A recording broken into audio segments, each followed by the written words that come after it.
நிகழ்ச்சியில் இனி அடுத்ததாக எங்களுடைய குட்டீஸ் ஜெஸ்னா, தீபிகா, விதுஷன் இவர்களை நாங்கள் அன்போடு மேடைக்கு அழைக்கிட்டோம். பாருங்க, நடுவில் நிக்கிறவைய பார்க்கல எனக்கு கொஞ்சம் பயமா இருக்குது. ஷூ எல்லாம் கொஞ்சம் வித்தியாசமா போட்டு வெட்டி சண்டை வெட்டி நாளை கிளம்பிடலாம்.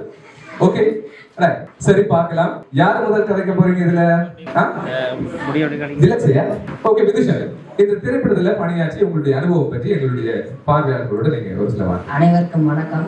என் பேர் விதுஷன். நான் இந்த படம் எனக்கு 2வது படம். இதுக்கு முதல் ஊழி என்ற ஒரு படம் நடிச்சினான். அதுக்கு பிறகு சசிகர் அண்ணா தான் எனக்கு 2வது வாய்ப்பு தந்தவர். அதோடைய சசிகர் அண்ணாக்கு நன்றி சொல்லிக்கொண்டு இந்த படம் வெற்றி வரணும்னா எல்லாரும் தியேட்டர்ல பார்த்து நீங்க சப்போர்ட் தரணும். இப்ப விதுஷன் கூட பேமெண்ட் என்ன மாதிரி? இப்ப எத்தனை கோடி கேட்குறீங்க? 2வது படம் வந்துட்டீங்க, அது பெஸ்டான படங்களுக்கு வாரீங்க. ஒரு 50 கோடி கேட்டா. 50 கோடி 20 கோடி தான் தந்தது.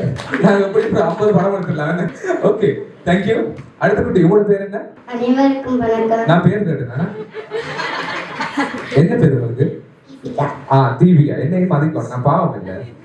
ஓகே தீபிகா, இப்ப பேசுங்க. அனைவருக்கும் வணக்கம். இந்த படம் தான் இந்த ஃபர்ஸ்ட் டைம். இந்த படத்துல ஃபர்ஸ்ட் டைம் நடிக்க எனக்கு ஒன்றும் தெரியாது. சசியண்ணா தான் என்னை முதல் அனுபவப்பட்டு. சசியண்ணாக்கு தேங்க்ஸ். படத்துல பேர் பொம்மலாட்டம். எல்லாரும் பார்த்து பாருங்க மறக்காம. யாரும் கூட இருந்து சொல்லி கொடுக்குற மாதிரி இருக்கு. பக்கத்துல இருந்து அவன் சொல்லி கொடுக்கலாம். சரி தீபிகா குட்டி, வடிவா நடிச்சிருக்கீங்க தானே? உங்களை நாங்க திரையில பாக்குறதுக்கு ஆவலா இருக்கோம். பாப்போம். சரி, அடுத்தது யாரு? ஜெஸ்னா. ஓகே ஜெஸ்னா, நீங்க பேசுங்க. அனைவருக்கும் வணக்கம். என் பேர் ஜெஸ்னா. என்ன ஜாஸ்ன்னு கூப்பிட்டா எல்லாருக்கும் தெரியும். படத்துல என் பேர் அபிநயா. இதுதான் என் ஃபர்ஸ்ட் டைம்.